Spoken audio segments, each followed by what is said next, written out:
Bismillahirrahmanirrahim.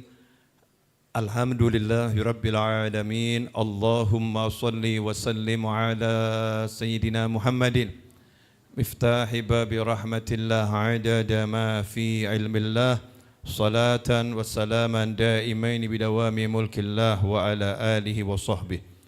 Allahumma shalli ala sayyidina Muhammadin salatan taftahu biha lana futuhal arifin wa tufaqihuna biha fid din wa ala alihi wa sahbihi. Assalamualaikum warahmatullahi wabarakatuh.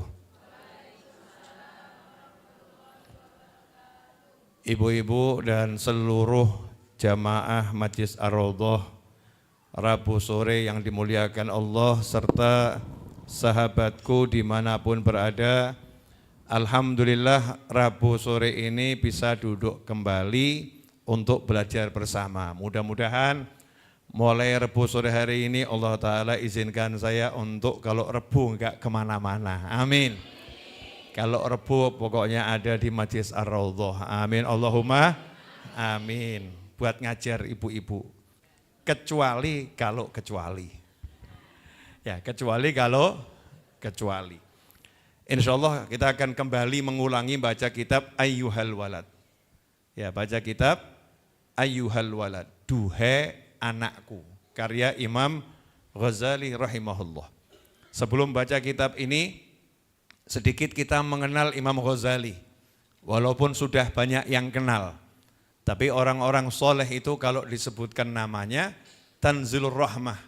Rahmat itu diturunkan oleh Allah subhanahu wa ta'ala. Orang-orang baik itu kalau namanya disebut-sebut, yang nyebut itu ciri-ciri orang baik. Ya, orang baik itu kalau namanya disebut-sebut, kebaikannya disebut-sebut, maka yang suka nyebut orang baik itu berarti orang baik. Makanya kalau kita ini suka nyebut orang baik, suka dengar orang baik, berarti kita orang baik. Wa na'udzubillah min dzalik. Ciri-ciri orang yang buruk adalah orang yang suka menyebutkan keburukan-keburukan orang lain. Kalau buruknya orang itu enggak boleh disebut-sebut. Kalau ada orang kok hidupnya suka menyebutkan buruk-buruknya orang lain, itu ciri-ciri dia orang buruk. Naudzubillah min dzalik. Dari cara hidupnya saja sebetulnya kita itu kelihatan. Kita ini termasuk golongan yang mana nanti di akhirat. Karena hidup ini dunia cuman jalan sementara. Ujungnya namanya juga ujung, akhir ya. Akhirat. Ujungnya itu nanti abadi selama-lamanya antara surga, semoga kita masuk ke sana amin. Atau neraka, semoga semua diselamatkan darinya amin. Allahumma amin. Ujung-ujungnya adalah surga. Ya, surga atau neraka. Tidak ada yang mau masuk neraka. Semua orang pengen masuk surga. Tapi yang mau menempuh jalan ke surga ini loh.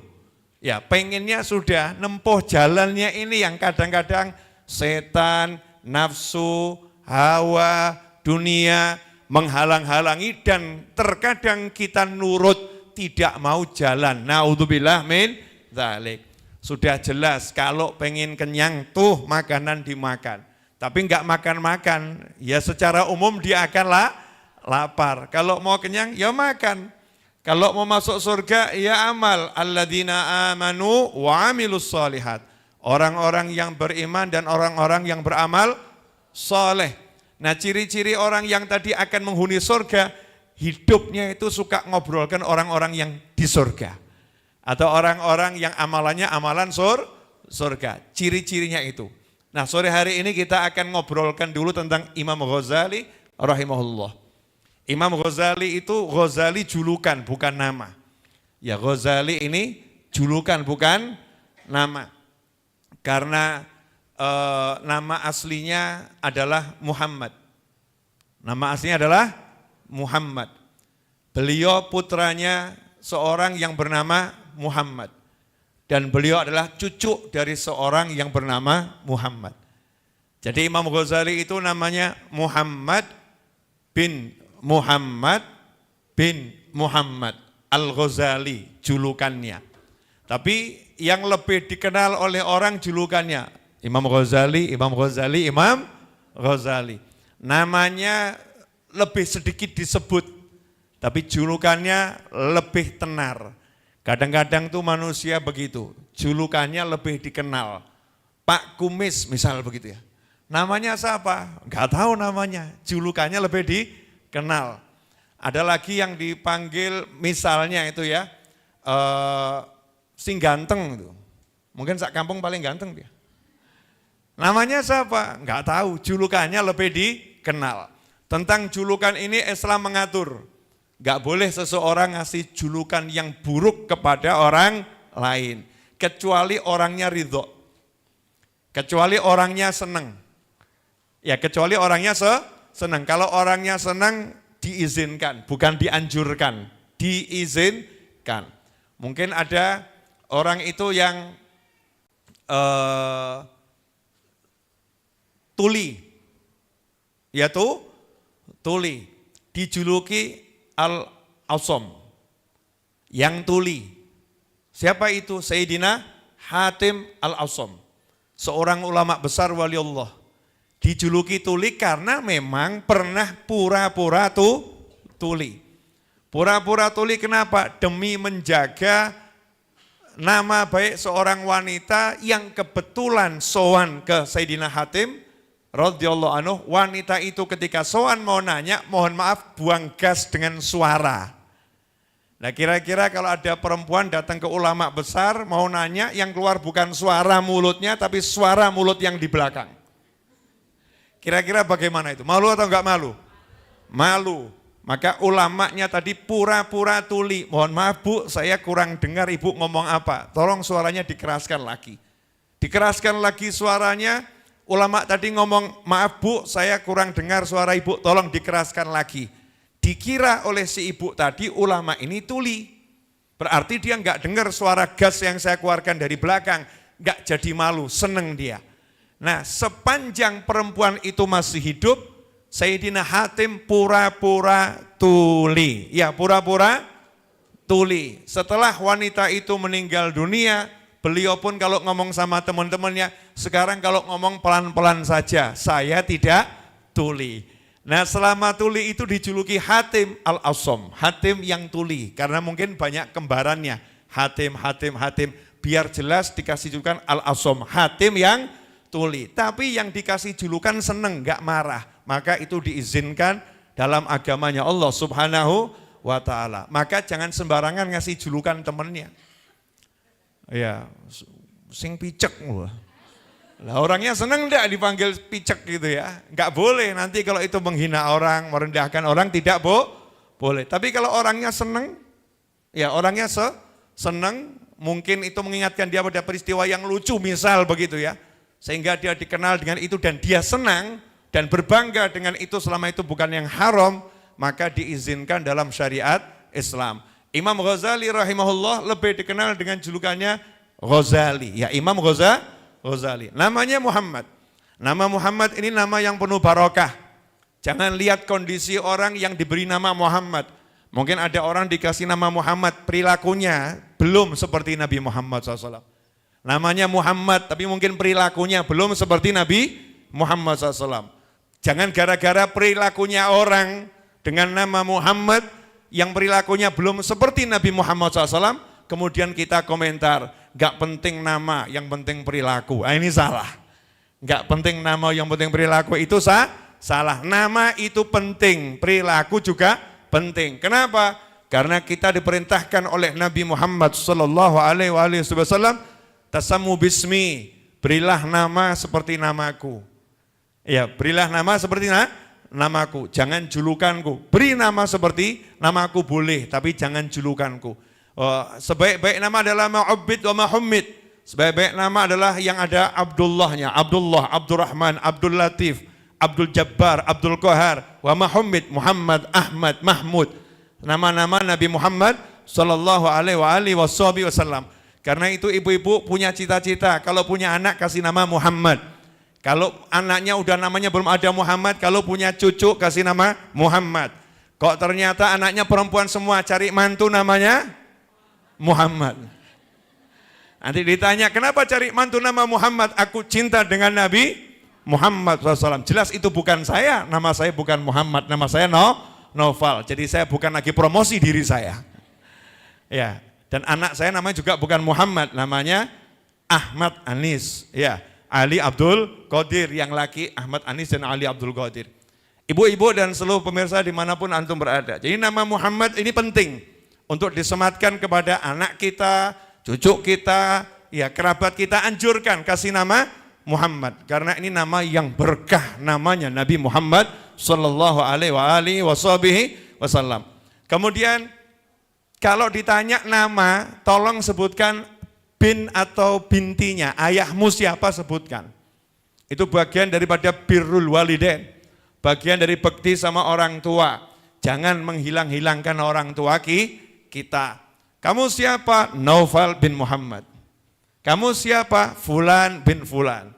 Kamu siapa? Fulanah binti Fulan. Sebutkan nama ayah. Itu tanda kita enggak melupakan orang tua kita. Tidak melupakan ayah kita. Itu tanda bektinya anak sama orang tua. Makanya Imam Ghazali rahimahullah ketika ketemu Nabi Musa alaihi salam, ada orang mimpi, ketemu Imam Ghazali, ya lagi berada di hadapan Nabi Muhammad sallallahu alaihi wasallam. Saat itu Nabi Musa ketemu Nabi Muhammad SAW, mimpi ya, ini mimpi. Ada yang ngomong mimpi kok dicerita-ceritakan. Nah itu Nabi Yusuf itu mukjizatnya juga mimpi. Dan mukjizatnya mimpi juga diceritakan. Selama mimpi itu betul, yang mimpi orang soleh, mimpinya bisa dipercaya, maka itu boleh diceritakan. Kalau mimpinya jelek, tidak boleh diceritakan. Ngarang-ngarang mimpi, nggak akan mencium aroma surga. Mimpi itu sesuatu yang sakral. Sesuatu bagian, kalau buat Nabi bagian daripada kenabian itu awalnya dikasih mimpi. Buat para wali juga begitu. Awal-awal dikasih mimpi. Bagian daripada ilham yang Allah berikan kepada hamba-hambanya. Wahyu yang Allah berikan pada hambanya. Karena itu Islam sangat mengecam keras orang yang mengarang-ngarang mimpi, bahkan diancam dengan ancaman yang cukup keras, tidak akan mencium aroma surga. Na'udzubillah min dzalik. Jangan jadikan mimpi sebagai modus. Datang kepada orang yang punya duit terus ngomong, saya mimpi almarhum ayahmu ketemu saya. Biar nanti yang punya duit seneng akhirnya ngasih duit.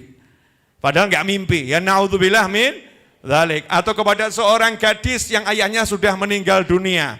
Terus moro-moro sama gadis tadi ngomong, saya mimpi ayahmu suruh kamu nikah sama saya.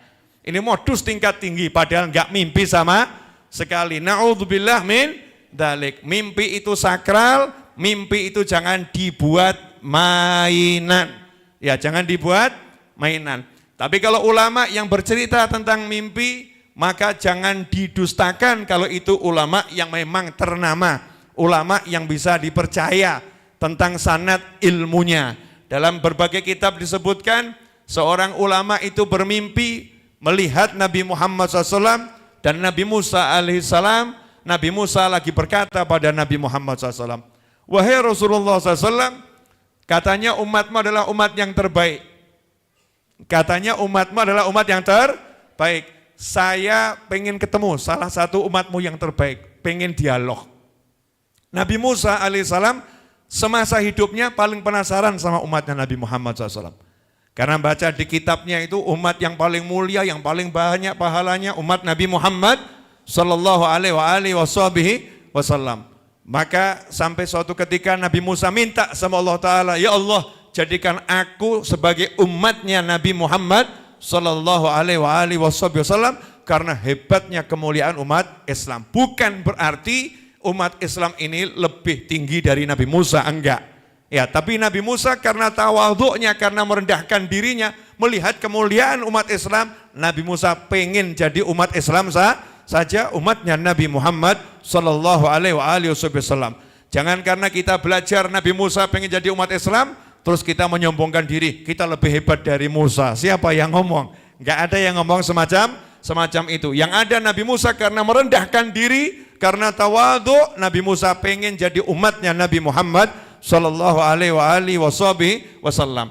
Dalam mimpi tersebut Nabi Musa nanya, Mana umatmu yang katanya umat yang terbaik, minta contoh satu. Maka Nabi Muhammad SAW memanggil Imam Ghazali. Ini Musa alaihissalam pengen ngobrol. Maka saat itulah Nabi Musa nanya kepada Imam Ghazali, Masmuk, siapa namamu? Ya, siapa namamu? Imam Ghazali menyebutkan leluhurnya. Kenapa? Karena bekti sama orang tuanya. Maka Imam Ghazali menjawab dengan ilmiah mengatakan, Muhammad bin Muhammad bin Muhammad. Namaku Muhammad, aku putra Muhammad, kakekku namanya Muhammad. Maka Nabi Musa alaihissalam mengkritisi jawaban Imam Ghazali. Ya, dikritik sama Nabi Musa, kritik yang membangun gitu ya. Saya cuma nanya siapa namamu, gak nanya bapakmu, gak nanya kakekmu. Katanya ini umat yang terbaik, alim umatnya. Tapi nyatanya ditanya siapa namanya, jawabannya bawa ayahnya, bawa kakeknya. Maka saat itu Nabi Musa mengatakan demikian, saat itulah Imam Ghazali rahimahullah berkata kepada Nabi Musa, saya ini suruh diam apa boleh jawab? Ya, saya suruh diam apa boleh jawab pernyataan Anda, pernyataan antum. Maka dijawab, silahkan jawab omongan saya, boleh jawab. Maka Nabi Musa pun mengatakan, Imam Ghazali pun mengatakan, mohon maaf, itu di Al-Quran diceritakan, waktu kamu ditanya sama Allah Subhanahu Wa Taala, wa ma tilka biyaminika ya Musa, wahai Musa, itu tangan kananmu lagi megang apa? Yang nanya Allah, Allah nanya, tangan kananmu lagi megang apa? Seharusnya kamu cukup jawab, megang tongkat. Ini tongkatku, selesai. Tapi enggak begitu, kamu jawab ini tongkatku, ya ini aku gunakan untuk bertelekan, berpegangan, ini untuk menggembala hewan ternak dan punya manfaat yang lain. Allah cuma nanya, di tangan kananmu ada apa? Tapi jawabanmu panjang. Sesungguhnya jawaban saya tadi cuma copy paste, niru jawabanmu. Maka disitulah Nabi Musa tersenyum dan tertawa. Memang betul umatnya Nabi Muhammad SAW adalah umat yang terbaik. Nah ini Nabi Musa pun kagum kepada Imam Ghazali di alam barzah sana ya, di alam barzah sana. Kehebatan ilmunya, akhlaknya, kemuliaannya luar biasa. Bagaimana seorang ayah punya anak yang hebatnya luar biasa? Jawabannya adalah karena ayahnya juga luar biasa. Ayahnya juga hebat. Biasanya memang begitu, buah tidak jatuh jauh dari pohonnya. Meskipun kadang-kadang pohonnya jelek, buahnya tetap baik. Ya buahnya tetap baik, tapi biasa itu kalau buahnya itu baik, pohonnya baik, itu biasa-biasa saja. Normalnya seperti itu. Karena itu ada pelajaran, kita jangan nuntut anak kita jadi anak yang soleh, tapi tuntutlah diri kita jadi orang yang soleh. Kalau diri kita jadi orang yang soleh, nanti insya Allah anak kita jadi anak yang soleh. Kalau kita jadi wanita yang solihah, nanti anak kita jadi orang yang soleh atau solihah. Kadang-kadang sebagai orang tua sukanya nuntut anak, jadi anak yang soleh, jadi anak yang solihah. Tapi kita selaku orang tua gak pernah mensolehkan diri kita, gak pernah mensolihahkan diri kita sendiri. Beda dengan ayahnya Imam Ghazali, hidupnya pengajian dari satu majelis ke majelis yang lain. Dan mendatangi ulama, bukan cuma ulama yang ada di kotanya, ulama berbagai daerah didatangi. Bukan untuk cari fitnah, bukan untuk cari salah, bukan untuk banding-bandingkan antara ulama yang satu dengan ulama yang lain, tetapi untuk cari ilmu, cari barokah. Dan duduknya enggak pernah di depan, duduknya pilih di belakang. Ya, duduknya pilih di belakang. Nah, setiap kali datang ke tempatnya ulama, itu dengan hati yang kagum. Ini orang soleh, ini orang yang hebat. Hati yang prasangka baik, hati yang husnudzon, hati yang membesarkan mukmin yang lain, yang mengagungkan mukmin yang lain. Melihat dirinya rendah, melihat dirinya kecil, yang didatangi ini orang besar, ini wali, ini orang soleh. Di akhir majelis angkat tangan, ya Allah berilah aku anak keturunan seperti ulama tersebut. Setiap majelis angkat tangan, ya Allah beri aku keturunan seperti orang soleh tersebut. Hasilnya dua putranya, yang satu namanya Ahmad sang kakak, yang satu namanya adik Muhammad, dua-duanya jadi ulama besar yang ilmunya terus ya diwariskan sampai sekarang. Al ulama warathatul anbiya. Keturunan Imam Ghazali mungkin sudah putus, tapi ilmunya enggak pernah putus warisan ilmunya para nabi dan rasul yang Allah wariskan lewat Imam Ghazali, terus jalan sampai hari ini. Dan sore hari ini kita diizinkan mendengar nama beliau, diizinkan menyebut nama beliau, diizinkan mendengar kisah beliau. Berarti telinga kita telinga yang terpilih, tubuh kita tubuh yang terpilih untuk duduk sore hari ini mendengarkan kisah-kisah yang insya Allah manfaat dunia wal akhirah. Ikhwani rahimakumullah dimanapun antum berada, khususnya ibu-ibu jamaah Rebu sore. Alhamdulillah, izinkan saya ambil nafas. Ya, sudah lama saya nggak ambil ceramah begini ya. Barusan turun perintah suruh ceramah, jadi ya ceramah saya. Ini sudah saatnya saya ceramah lagi. Lama saya nggak ceramah ya. Insya Allah saya akan banyak muncul di live streaming YouTube. Jadi segera subscribe channel YouTube saya. Ya, simak channel YouTube saya, insya Allah banyak kajian di sana. Dan kalau mau yang lebih khusus, gabung grup Sahabat HNA. Sahabat HNA, ketik di browser sahabathna.com. Grup itu memang grup WhatsApp berdonasi 100.000, tapi di sini ada ilmu-ilmu yang khusus ya untuk anggota grup. Kalau yang gratis YouTube jumlahnya banyak, ada ribuan video saya di YouTube dan setiap hari ditambah. Kalau ada yang nanya, Habib kenapa? Ada yang berbayar, iya, karena di sini minumannya gratis semua, makanannya gratis semua, yang ikut ngaji di sini gratis semua, gedungnya juga digratiskan untuk semua, listriknya gratis semua, parkirnya di dalam juga gratis semua, enggak dipungut biaya serupiah pun. Nah, untuk biayainya biar saya yang cari caranya, yang penting halalan, thayyiban, direstui oleh Allah Subhanahu wa ta'ala. Jelas ibu-ibu? Apa yang jelas? Ambil nafas, wedang jahe. Bismillahirrahmanirrahim.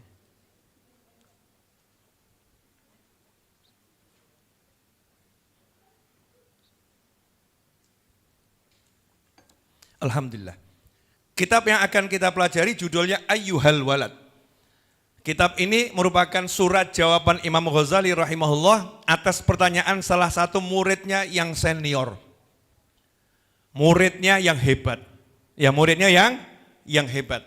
Yang mana muridnya tersebut setelah belajar banyak hal, murid tadi kemudian menulis surat kepada gurunya untuk minta jawaban atas pertanyaan-pertanyaan yang menggelitik hatinya. Ya, menggelitik hatinya. Insya Allah akan kita bahas itu Rebu yang akan datang. Sekarang kita bahas judulnya dulu. Ya, judulnya dulu. Ayyuhal Walad. Ayyuha itu sapaan, duhai. Seperti kalau kita di Al-Quran sering, ya ayyuha annas, ya ayyuhan nas, ya ayyuhalladzina amanu. Ya artinya sapaan, hai, itu ya gitu. Ayyuha annas, duhai manusia. Ayyuhal walad, duhai anakku, sang anak. Al-walad artinya sang anak, yang dipahami, yang diajak bicara siapa. Maka ada alif lamnya, al-waladu. Siapa anak ini? Yang ngomong paham, yang diajak ngomong juga paham. Anak yang sudah ditentukan siapa orangnya, maka ada alif lamnya, al-walad. Nah kalau waladun berarti semua anak, gak jelas itu siapa yang dimaksud. Tapi kalau al-walad ada alif lamnya, berarti yang ngomong mengajak kepada anak tertentu. Siapa anak tertentu ini? Muridnya Imam Ghazali yang nanya pertanyaan, kemudian beliau jawab. Kalau anak saya, waladi, anak laki-laki, ya. Kalau anakmu, waladuka, anakmu laki-laki, waladuki, anakmu wahai seorang wanita, waladuna, anak kami, satu anak. Jamaknya aulad. Jamaknya aulad. Itu anak laki-laki. Kenapa saya jelaskan begini? Biar paham dulu ya. Nanti kalau ketemu lagi, walad sopo kuwi? Ya, gabungan Jawa mbek Arab kan. Walad sopo kuwi? Ya, anak lanangnya sopo kuwi kan.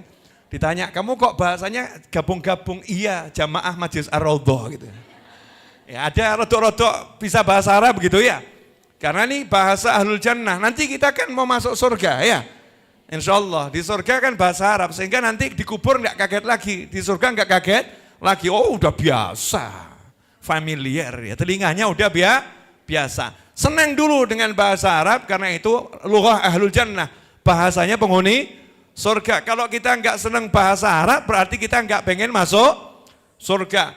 Loh Habib, tapi kan nanti kalau yang meninggalnya belum bisa bahasa Arab bagaimana? Udah tenang saja. Wong sekarang itu handphone itu ya.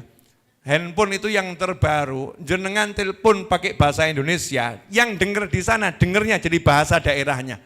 Kalau yang dengar di sana itu orang Cina, maka di sana jadi bahasa Cina. Yang dengar di sana orang Arab, yang dengar jadi bahasa Arab. Yang dengar orang Inggris, dengarnya jadi bahasa Inggris. Dan sebaliknya, orang Rusia, orang Cina, orang Inggris, orang Arab, orang Jepang, ya orang manapun telepon ke kita, bahasa daerah masing-masing, telinga kita dengarnya sesuai dengan bahasa kita. Itu teknologi handphone. Makanya teknologi surga ya luar biasa. Udah dikasih contoh oleh Allah Subhanahu wa ta'ala. Tapi senang itu tanda iman. Itu loh masalahnya. Senang bahasa Arab itu tanda iman kepada Allah dan Nabi Muhammad sallallahu alaihi wasallam. Ayyuhal walad, duhai anakku. Kenapa enggak sebut waladi, anakku saja? Tapi kenapa pakai ayyuha? Orang-orang soleh itu kalau nyapa orang itu dengan sapaan yang halus.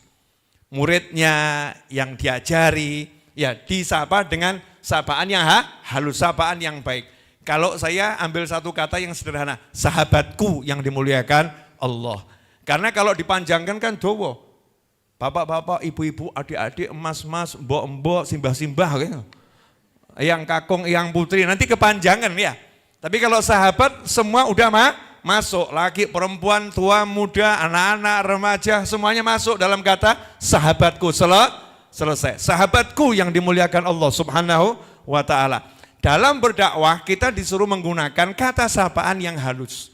Ya kata sapaan yang enak didengar oleh telinga. Sehingga nanti dari telinga langsung bisa masuk ke dalam hati. Seperti ketika Nabi Ibrahim alaihissalam dan Nabi Ismail alaihissalam, ayah dan anak ini. Ketika ayah dan anak ini bicara, itu kalimatnya itu indah sekali. Ya bunayya inni ara fil manami anni adzbahuka fanzur madza tara. Ya bunayya. Ger. Kan kalau bahasa Jawa gitu ya. Ger, le, di, diajeng, ada begitu ya, ada apa namanya, nyetnya begitu loh ya. Nah itu, ya bunaya, anakku tercinta. Loh, kadang-kadang kita kan enggak, anaknya namanya Fulan, kakek pola. Ya dipanggil kakek pola, coba dipanggil, ya Fulan, anakku tersayang, anakku tercinta, itu kan menyenangkan. Maka jawaban dari Nabi Ismail AS juga indah. Ya abati, duhai ayahku tercinta, duhai ayahku tersayang. Nanti ibu-ibu kalau pulang panggil suaminya dengan panggilan sayang. Kang Mas, sing paling ganteng, Masya Allah. Mesti jawabannya butuh apa lagi? Ada maunya ini ya, maunya apa? Sebutan yang baik itu nanti insya Allah akan membuat kesan tersendiri dalam hati. Nah tidak kita sadari, kita udah ngobrol ini kurang lebih 25 menit. Saya nggak bawa jam, nggak bawa HP. Jam berapa sekarang? Betul kan? 17.22. Saya udah bicara kurang lebih 25 menit. Kurang lebih. Terasa atau tidak? Tidak, tinggal mirengaken kok. Hanya mendengarkan saja ya. Semangat atau enggak semangat? Kroso enggak semangatnya? Wah, harus kroso, masa udah semangat jenengan gini yang enggak pantas. Ya harus bersemangat. Nah, apa yang sudah kita pelajari dari awal sampai detik ini ya, tadi ya, saya ringkaskan sedikit boleh? Boleh ringkaskan sedikit? Ya, yang pertama, pertama, kalau orang soleh disebut nanti rahmat turun. Maka kalau pengen dapat rahmat, kalau duduk sebut-sebut orang soleh, cerita orang soleh. Nah orang soleh siapa? Nabi, Rasul, Wali, atau tetangga kita yang baik-baik, teman kita yang baik. Sebutkan kebaikan-kebaikannya. Ciri-ciri orang yang baik yang suka menyebutkan orang-orang baik. Ya, ciri orang-orang baik yang suka mendengar orang baik disebut.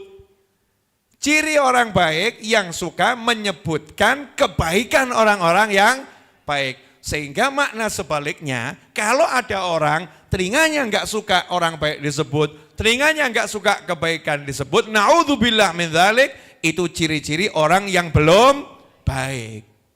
Maka proses dakwah itu yang paling mudah adalah ngajak orang duduk, sebutkan saja orang yang baik-baik. Ceritakan orang yang baik-baik. Telinga ini kan dua ya, betul? Telinga ini dua, mata ini dua, mulut satu. Maksudnya apa? Banyaklah mendengar, jangan banyak bicara. Bicara boleh banyak, asal udah keluarnya itu disaring. Dari hati lewat tenggorokan dijaga sama gigi dua ini. Dijaga, tidak boleh sembarangan dibuka. Kalau dibuka harus keluarnya yang bagus, kan seperti itu. Nah, mata melihat yang baik-baik, telinga mendengar yang baik-baik, sebanyak mungkin. Nanti masuk ke hati jadinya baik, keluarkan produk kalimat yang baik-baik. Nah, itulah caranya kita duduk sama orang, ngobrolkan orang baik, ya, menceritakan kehidupan orang yang baik. Nanti subhanallah, satu cerita itu bisa merubah orang banyak. Satu kisah orang baik itu bisa menjadi inspirasi, bisa menjadi motivasi. Pokoknya sebelah sisi tadi apalah itu. Ya, menyemangati, ya, membuat orang jadi pengen niru. Kalau yang disebutkan orang baik. Siapa tahu ada satu orang yang dengarkan kajian ini kebetulan istrinya hamil. Tadinya mau ngasih nama bla bla bla bla bla bla macam-macam gitu ya. Dengar kajian ini, ganti jenenge. Nanti kalau lahir namanya Muhammad. Muhammad sapa kari ini gurune mikir kari. Sementing ngarepe Muhammad. Saya punya murid namanya Suroto. Punya mertua yang alhamdulillah baik. Punya istri yang baik juga. Sama mertuanya ditambahi namanya. Tambah namanya satu lagi, Ahmad Suroto. Bejo Mas Suroto itu. Karena namanya sekarang jadi Ahmad Suroto. Karena punya mertua yang jamaah Majelis Ar-Raudhah. Ya, mertuanya itu selalu ngaji di sini maupun online. Ahmad Suroto. Cuman saya belum dijak bancaan ini. Namanya udah lama ditambahi tapi belum bancaan. Ditambahi nama Ahmad. Kan bagus gitu ya. Bagus. Nah, Bapak Ibu sekalian di rumah kalau punya anak yang mau lahir, cucu mau lahir, jangan sampai enggak ada nama Ahmad atau Muhammad kalau bisa ya. Kalau bisa. Karena itu keberuntungan. Insya Allah sebagai tanda cinta pada Nabi Muhammad sallallahu alaihi wasallam, anta ma'aman ahbabta. Kamu akan dikumpulkan bersama yang kamu cintai. Alhamdulillah. Ini Rebu depan kita sambung lagi. Kok cepet, Bib? Ketagihan toh? Ya, wong apik ngene iki lho.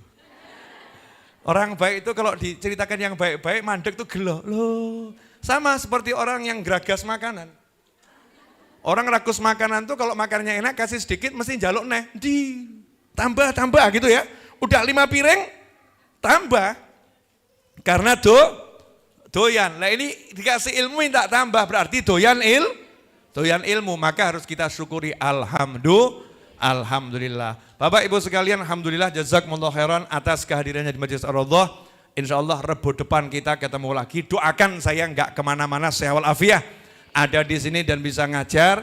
Bagi yang pengen ikut andil untuk Puluhan Santana bisa transfer ke nomor rekening saya seperti biasanya. Bagi yang mau ikut kajian kelas online hari Ahad besok, temanya meraih ketenangan episode 2, yang meraih ketenangan episode 2 bisa ketik di browsernya raudhah.online, daftarnya di situ, jangan daftar langsung ke saya lewat sistem yang sudah ada seperti tampak di layar monitor. Biaya pendaftaran 35.000 sampai 100.000, silahkan pilih sesuka hati. Habib, saya pengen yang gratis, datang Rebu ke sini atau datang Jumat ke sini atau datang Kamis pagi ke sini atau ya datang Jumat malam ke sini gratis, bahkan saya kasih minum, saya kasih roti, saya kasih makan. Itu di Majelis Ar-Raudhah. Ikut santri weekend juga gratis. Ikut YouTube saya juga gratis. Lihat Facebook saya juga gratis. Instagram saya juga gratis. Kelas online bayar. Buat apa? Untuk menghidupi yang gratis. Jadi yang gratis harus mendoakan nih yang ikut kelas online biar tambah sugih gitu ya. Sugih hati, sugih rezeki, sugih ilmu, sugih seneng, sugih sehat, sugih macam. Kaya dalam segala artinya. Saya minta maaf atas segala kekurangan kami dalam mengelola Majlis Ar-Raudhah.